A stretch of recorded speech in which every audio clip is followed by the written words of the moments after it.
महाभारत के युद्ध में बर्बरीक नाम के धनुर्धर ने बड़ी अहम भूमिका निभाई थी। बर्बरीक की गिनती दुनिया श्रेष्ठ धनुर्धरों में की जाती है। विशेष बात यह है कि बर्बरीक युद्ध न लड़कर पांडवों की जीत की वजह बने। बर्बरीक भीम के पुत्र घटोत्कच के पुत्र थे। बर्बरीक को आरंभ से ही धनुष विद्या में रुचि थी। बर्बरीक को भगवान शिव ने 3 अमोघ बाण के साथ वरदान दिया था कि वह अपने 3 बाणों से तीनों लोग जीत सकते हैं। जब महाभारत का युद्ध आरंभ हुआ तो भगवान कृष्ण इस बात को जानते थे। बर्बरीक को हारे का सहारा कहा जाता था।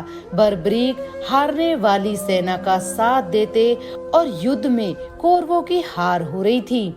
भगवान कृष्ण को यह भय सताने लगा कि अगर बर्बरीक ने कौरवों का साथ दिया तो पांडवों की हार सुनिश्चित है। इसलिए उन्होंने बर्बरीक को युद्ध से दूर रहने की युक्ति निकाली। ब्राह्मण का भेष बदलकर भगवान श्री कृष्ण अर्जुन के साथ बर्बरीक से मिलने पहुँचे। बर्बरीक युद्ध के लिए निकलने ही वाले थे। उनके तरकश में 3 ही तीर देखकर कृष्ण ने उनका मजाक उड़ाकर चुनौती दी कि अगर श्रेष्ठ धुरंधर है तो सामने खड़े पीपल के पेड़ के सारे पत्ते एक ही तीर में गिराकर दिखाए।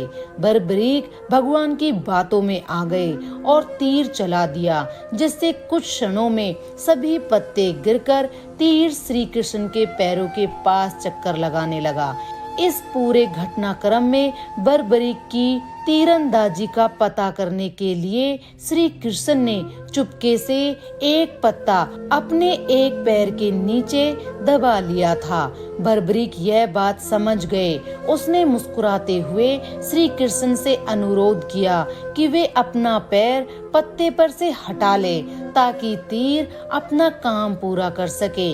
जब श्री कृष्ण को यकीन हो गया कि बर्बरीक जिस तरफ से भी लड़ेंगे दूसरे पक्ष की हार तय है, तब उन्होंने पूछा कि बर्बरीक किसकी तरफ से युद्ध करोगे।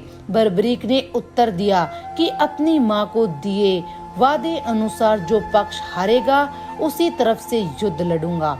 श्री कृष्ण दोबारा ब्राह्मण के वेश में बर्बरीक के पास पहुँचे और दान में उनका सिर मांग लिया। बर्बरीक महान धुरंधर होने के साथ वचन के भी पक्के थे।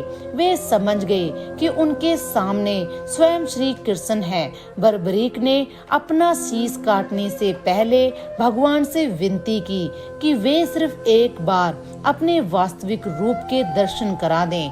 भगवान कृष्ण ने विनती स्वीकार कर ली और अन्य कोई इच्छा बतलाने को कहा। तब बर्बरीक बोले कि उन्हें कटे सिर के साथ ही पूरा युद्ध देखने की इच्छा है। श्री कृष्ण ने उनकी इस इच्छा को पूर्ण करने के लिए बर्बरीक का सिर समीप ही एक पहाड़ी जिसे खाटू कहा जाता था वहां स्थापित कर दिया। यहीं से बर्बरीक ने पूरे युद्ध को देखा। इसके बाद श्री कृष्ण ने बर्बरीक को एक वरदान दिया कि कलयुग में लोग उसे कृष्ण के अवतार की तरह पूजेंगे। आज इस स्थान को खाटू मंदिर के नाम से जाना जाता है, जहां पर बर्बरीक की खाटू श्याम के रूप में पूजा की जाती है। जय श्री कृष्ण।